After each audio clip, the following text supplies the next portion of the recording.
the hack and slash game where illusions shatter and false realities bleed. Or at least, that's how I describe my game. But what does that actually mean?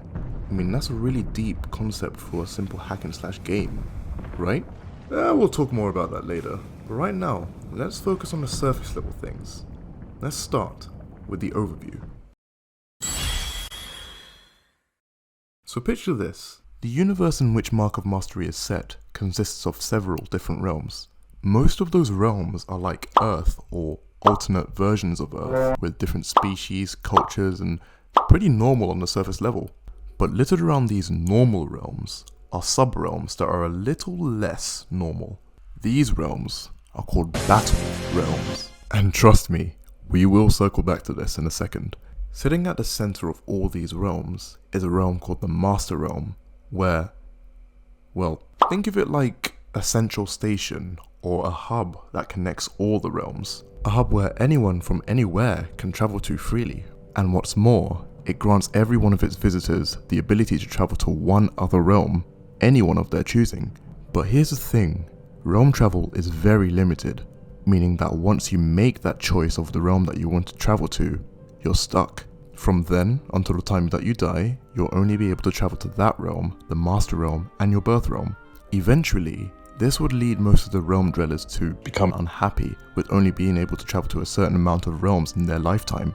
With that being a thorn in most people's sides, they started looking for ways to transcend the limitations of realm travel, which would eventually lead them to the battle realms. See, I told you we'd loop back to it, but it wasn't the battle realms themselves. It was something within the battle realm that would help them achieve this goal. A sacred relic called the Mark of Mastery, the raw concentrated power of a dead titan that will allow them to transcend the limitations and travel to any realm of their choosing without having to rely on the Master Realm. As you can imagine, this was a huge deal for everyone of all realms, and that's when some would start to set out and try and obtain this power for themselves. But remember how I said dead titans? Well, in this universe, titans are very much alive and well. So when these adventurers got to the battle realm and found the titans there, instead of the Mark of Mastery just laying around, well, you can kind of imagine what happened to them next. Oh my god. He ain't coming back. But that didn't stop anyone. Centuries upon centuries would pass until the people of the realms finally came to the conclusion that the only way to get a Mark of Mastery was by killing a titan who wielded one. And as expected, countless realm dwellers all fell to the sheer brutality of these titans, with countless more challenges on the way in hopes of dealing the lucky strike. And among all these countless brave idiots, that's where you come in the form of the game's protagonist, Wabu. And now that we've gotten the story and overview out the way, we can move on to one of the other core aspects of the game, the mechanics.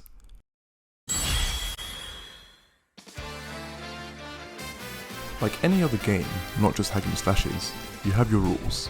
If you get hit, you take damage. If you get hit even more, you take even more damage. And if you get hit too many times, you die. But of course, there are defensive measures that you can take to avoid getting hit, like dodging or blocking. However, even these defensive measures have limits. For example, when you block a hit, it'll take some points away from your stamina bar, and if the player keeps holding block, getting hit, and the bar reaches 0, their defense will break, and they won't be able to block again for a short period of time while the bar regenerates. Unlike most games with shield breaking mechanics like Breath of the Wild for example, where in that game you can switch out your broken shield for a new one, this game is a lot more upfront about actively punishing players for getting too comfortable behind defenses or not varying their strategies nearly enough. And don't even get me started on the punishment for dodging too much, but why punish players for using defensive measures that are made available to them? Because if players get stuck using the basics, they won't be able to appreciate the other mechanics that this game has to offer, which brings us to our next one. Instead of hitting the attack button over and over again, there are different and more stylish ways to defeat your enemies. For example, if you hold down the attack button to charge and release, you'll launch enemies overhead and be able to follow up with air attacks. And if you time your defenses properly, you'll be able to do either a perfect block or a perfect dodge, which does not take any kind of stamina at all and allows you to counter-attack immediately after with an effect that slows down time to make it more satisfying. On the topic of defense, this paves the way into the game's most useful mechanic. In many different games, cancelling is a mechanic that has either intentionally been implemented or unintentionally found its way into a game due to the oversight of the developers. The mechanic allows players to cancel an animation, for example an attack animation when you're going to attack. When you press the attack button, the animation for the attack plays, and when a hit lands on an enemy during the attack, players can immediately cancel the animation by dodging, for instance, as dodging is an action designed to get players out of tight situations at a moment's notice. But in this case, dodging isn't used for defense purposes. Instead, it'll be used as a way out of the animation to allow them to attack again quickly without having to wait for the attack animation to end. Unintentional or not, this mechanic is genius, as it allows players to cancel an attack way sooner and start another attack, effectively creating their own combos, which gave me the motivation to carefully add cancel frames to each and every one of the animations so that players can pull off different kinds of attacks and combos the way they want to. Ultimately, it gives the players a little bit more freedom. And of course, crafting. But not just weapon crafting. While weapon crafting allows for different versatile weapons, I wanted to expand this crafting aspect into different areas, such as with abilities. By progressing through the game, you'll learn different abilities along the way. Additionally, you'll be able to meld these abilities together to create a brand new ability much stronger than both of them together. All of these mechanics are just some of the things that the surface level of this game has to offer. But now, let's go below the surface and take a look at the most important part of this game, the hidden story. Like many other games with a story, the Mark of Mastery follows the hero's journey, consisting of several different events that can be found in many different stories, not only games. For example, at the beginning of the story you have the call to adventure, then you have the build up to the climax, the resolution, and then the ending. Over the years, people have started to pick up on this overused trope used in stories, which has prompted storytellers from all kinds of media to try and break free from this formula. But by doing so, this often leads to the storytellers going down drastic routes to try and subvert the expectations of their audience by adding nonsensical plot points or changing an initially great story, all for it to fall short. In my personal opinion, the best way to tell a story is without actually telling it, and one game's story that understands this perfectly is Final Fantasy VII, and more accurately, how the story handles its antagonist. Yes, Sephiroth.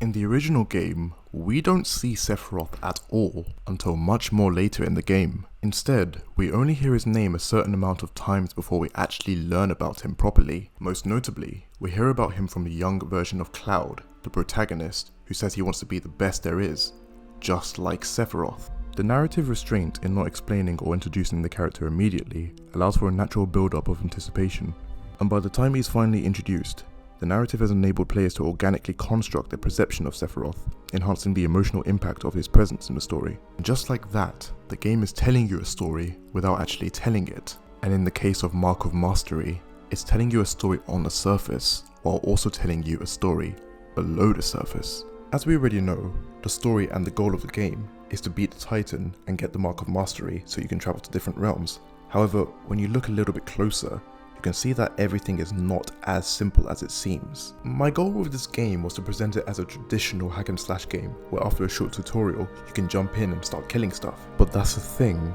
traditional slash 'em ups don't usually have stories like that. So when you take a step back and look at the game, you may start to wonder what's really driving the protagonist to get the Mark of Mastery himself. There are other parts that are shrouded in mystery in this game, but if you want something that's really shrouded in mystery, then look no further than the deuteragonist, your funny, goofy, and pun-loving companion, Ziggs. At the beginning of the tutorial, Ziggs insists that he doesn't know the protagonist's name, but after the tutorial, Ziggs says his name and then pauses after he realizes he has. But maybe that was just a forgetful error on the developer's part, right? In another scene, where the protagonist and Ziggs are on their way to fight the Titan, Ziggs explains how he himself was born in a battle realm and escaped with the help of someone who he doesn't specify, and instead tells the protagonist to forget it and changes the subject back to what they were talking about before. Of course, I'm not the only one to have a deeper storyline on their game. These two parts of the game are just small bits of fun that I had while developing the prototype. I wanted to challenge the part of hack and slash games where the player just jumps in with no context whatsoever and just starts killing stuff. That was my innovation, not only challenging that part of the genre, but also having a story under the surface that doesn't tell you what's going on, but makes players want to progress with playing the hack and slash game, not for the cheap thrills it gives you because you can kill stuff, but because you can uncover a hidden truth, or more accurately, shatter illusions and make false realities bleed. Although I couldn't explain and show everything in this video, there are countless different routes that this game can take. Whether it does so or not, well, that's up to you.